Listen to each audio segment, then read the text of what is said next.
প্রিয় ভিউয়ার্স, এটা সেই বহুল আলোচিত কেসার সিডস কোম্পানির স্মার্ট বয় শসা। একটা গাছে কি পরিমাণ শসা ধরতে পারে সেই জিনিসটা আজকে দেখাবো। অতীতে শসা চাষ করছি, তো এত ফল সেট আপ অন্য গাছে কিন্তু হয় নাই। এটা যদি দেখায় গাছের গোড়া থেকে, এটা একটা গাছ। তো এই গাছটায় আজকে দেখাবো কতগুলো ফল সেট আপ হয়েছে। এর আগে কিন্তু এই গাছ থেকে 2 কিলো ফল অলরেডি কিন্তু হারভেস্ট করা হয়েছে। তো আজকে আমি গুনে গুনে দেখাবো যে একটা, দুইটা, তিনটে, চারটে, পাঁচটা, ছয়টা, 7, 8, 9, 10, 11, 12, আর একটা 13, 14, 15, 16, 17, 18, 19, এদিকে 20, এবং এখানে দুইটা 22, এখানে একটা 23, 24, এটা সেট হবে 25, এবং এদিকটা যদি দেখাই এখানে একটা সেট হয়েছে 26। উপরে আরও আছে যেগুলি সেট হচ্ছে। এই অলরেডি 26টায় একটা শসা কিন্তু মোটামুটি 250 গ্রামের মতো হয়। আমি 200 গ্রামই ধরি, তাহলে 5টায় 1 কিলো। অলরেডি কিন্তু এই গাছ থেকে 5 কেজি শসা কিন্তু সেট হয়ে রয়েছে। আগে হারভেস্ট হয়েছে 2 কিলো, তাহলে 7 কিলো। এবং এইগুলি হারভেস্টের পরেও কিন্তু আরও মোটামুটি 3 কিলো হারভেস্ট করা যাবে। তাহলে একটা গাছ থেকে 10 কিলো শসা আমি আশা করতেই পারি।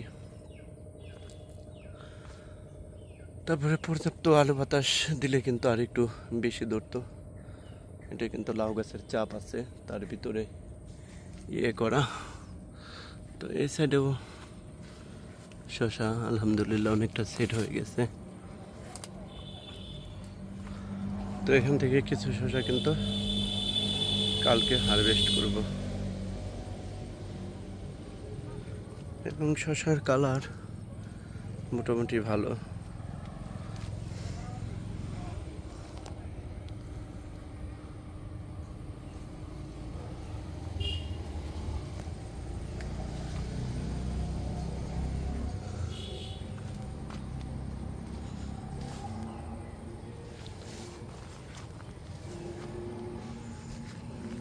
এই দিকটাও কিন্তু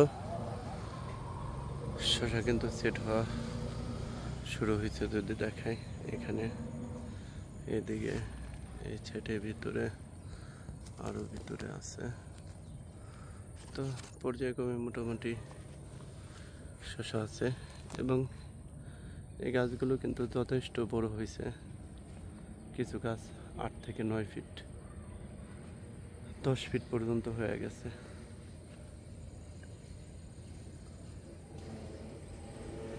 এই জাতটা যেটা করতে হয় বাড়তি ফলনের জন্য, একটু ফাঁকা ফাঁকা বমন করাই ভালো বর্ষাকালে, কারণ এই গাছগুলো কিন্তু প্রচুর শাখা প্রশাখা দেয়।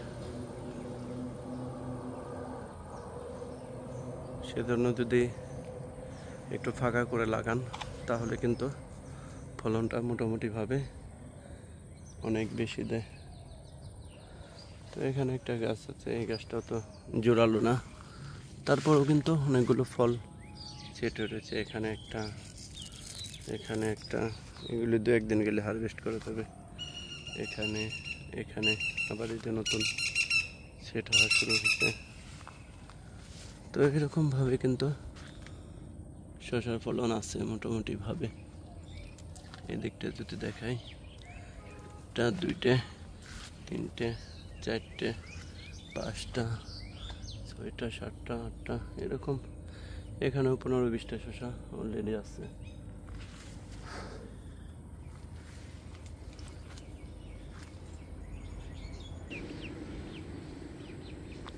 এদিকেও কিছু শশা করা হয়েছে। তো যদি এদিকটা জালির পরিমাণ দেখানো যায় কিভাবে শশাগুলো সেট হয়।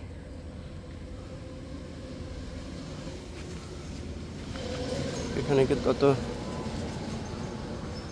বাড়তি যত্ন নেইনি, তারপরেও কিন্তু শশা মোটামুটিভাবে ভালোই ফুল সেট হচ্ছে।